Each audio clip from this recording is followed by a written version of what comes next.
let's talk a little bit about pricing. Okay. Because pricing your own work is hard. How do you approach that? Like from the reproduction standpoint? Oh, from the reproduction standpoint. Okay. Well, it kind of coincides a little bit with what the originals cost. So if the originals start out at a certain amount, then I want to make a more affordable option with the prints. So, so that's kind of how I look at it. If there's a price point for the original, then I want to make sure I'm coming down, but also making sure that this is an affordable option for me to do. So it still has to make money. So that's probably how I look at that. So are you okay with sharing like an actual dollar amount? Like if the original is 12,000, then a certain size, like how does that kind of break down? So I'm trying to think. So I typically like to work in squares. I'm just trying to keep my life easy. I usually try and do about 3 to 4 sizes. So I do 48 by 48s for my originals, and then I've started working in, I think I've done 4 sizes in the print. So I might do a 40 by 40, a 36 by 36, 24 by 24.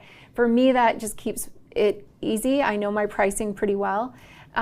So there's a little bit of differences on my originals because it depends what elements I'm adding to it, what types of materials. I've added Swarovski crystals to my mermaid, and just the crystals were $600 or I think maybe $800 for those. So, and occasionally somebody will want me to embellish a metal print, and I do. Oh, cool. Yeah, I do, and I'll put crystals on the metal, and it works out really, really well. But so I just have a pricing. So my 40 by 40s are $3,200 is what I sell those at. For the metal? That's for the metal, and that's without any embellishments. So it's another $300 to $400 for embellishments on top of that. So that's the 40 by 40 size. And then an original depends now, because the original could be, maybe the original was a 12 by 12, but because the scan is so good, or the image is so good and the print is so good, I can go so much bigger with that. Got it. So you don't always start with a 48 by 40 original. You may do something small. Yes. And then, Yep. In fact, that was a big one. These were all big ones.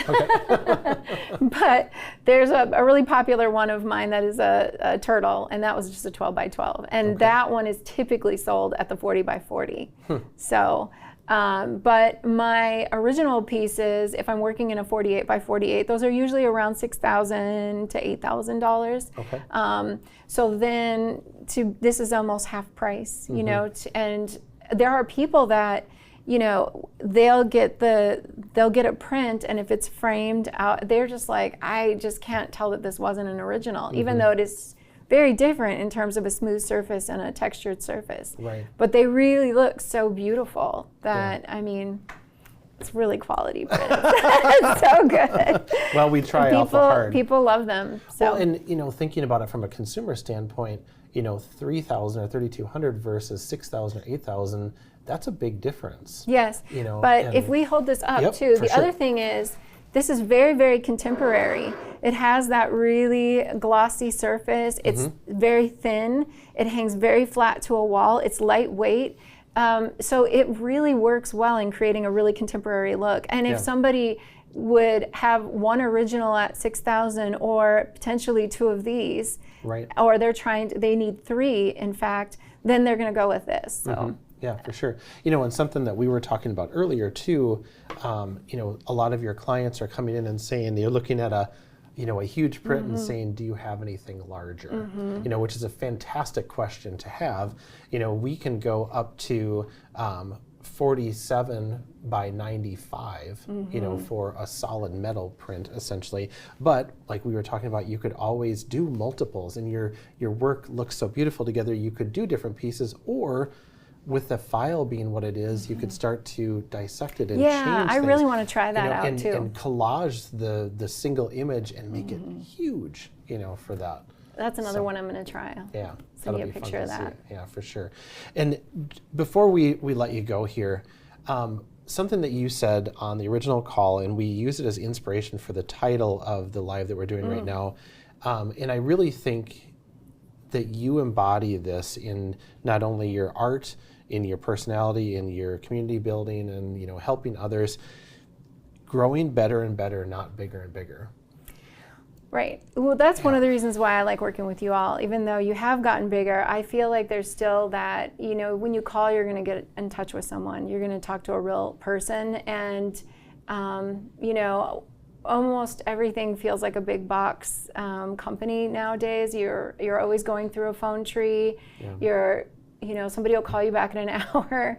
You know, so having real people to work with is just really, really nice. And there is the personal touch.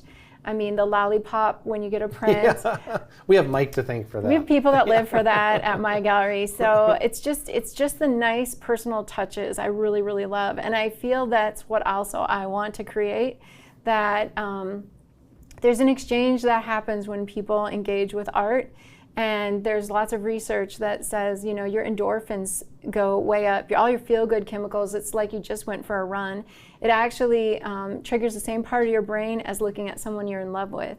So there's all kinds of really amazing things. I think we just barely know how art impacts us. But it's something that I think is really beautiful and sacred.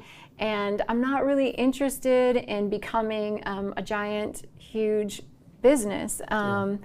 I don't ever really want to sell it and it becomes a big corporate gallery, for example, because I want there to be that personal connection. Right. So I think we will expand. We're kind of in that space to do that now and in some ways, but I always want it to be about helping somebody connect with a piece of art and with an artist.